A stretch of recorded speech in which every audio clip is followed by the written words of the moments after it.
Hey, it's John at Tinderbox Arts. While I'm doing some other maintenance on my R1200RT, I have the spark plugs out so the engine will be easy to turn over. Now is the time I want to check and replace my alternator belt. The one that's on there is about 5.5 years old. I have a video way back when I replaced that, and I don't believe I've looked at it since. And it may be fine, honestly, but after 5 or 6 years, I definitely want to replace it just because I go on long trips and I don't want to be out in the middle of nowhere where I have a single point of failure like this. So I'm going to take that cover off, I'm going to take that old belt off, and we'll see what kind of condition it's in. So the cover has 3 Torx bolts here, and at the top, 2 different style, but also Torx head. Now this is pretty difficult to film in here, but I'll try to get a little bit showing here. So the belt looks in very good shape. I don't see any cracks. I don't see really any problems. I don't see any shredding or stuff at the bottom, which would indicate that the belt is coming apart. So it all looks pretty good. However, just because of its age, and like I said, because it's a single point of failure, I really don't want to leave it. So I am going to replace it. To get this off, basically you have to turn the engine over and kind of roll the belt off. Now, I could just cut this old belt off, but because it's in such good condition, I am going to try to save it. And if I go on a really long trip, I may just, keep it in a bag somewhere as an extra, just in case something went horribly wrong. Now, to turn the engine over, you can use a wrench on this nut right here.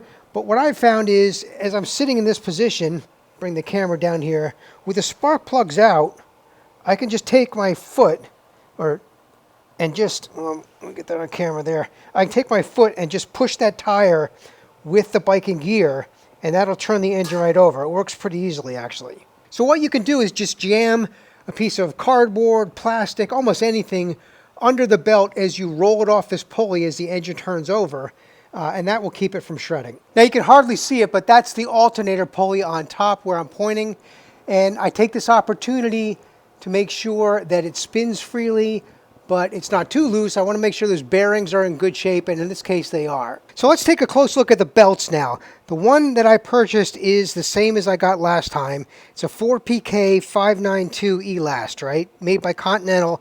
And I think this is actually important because I had a problem once before. This is the old belt, and let me get here it is. So it says 592 / or in parentheses 582.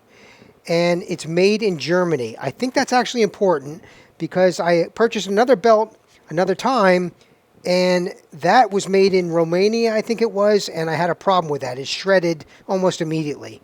So this one has held up very well. This is my replacement. Again, 592 with 582 in parentheses. And we need to wind this back on those 2 pulleys the same way I got the old one off. If I look very closely here at the ribs at the old belt, I don't see any cracks. It actually looks pretty good. I'm sure I could have gotten, another year or maybe more out of this, but like I said, it's just not worth taking the risk. But because I got this off in one piece, I can save this. It doesn't take up much space, and if I'm on a long trip, I might take this along. The other thing I want to do is clean all this up. There's a little bit of oil there. I don't think it's actually a leak. I think it's just from the road, and there's all sorts of dirt and filth in there. So I'm going to take my time, clean that all up, because I don't want that spitting back up into the belt.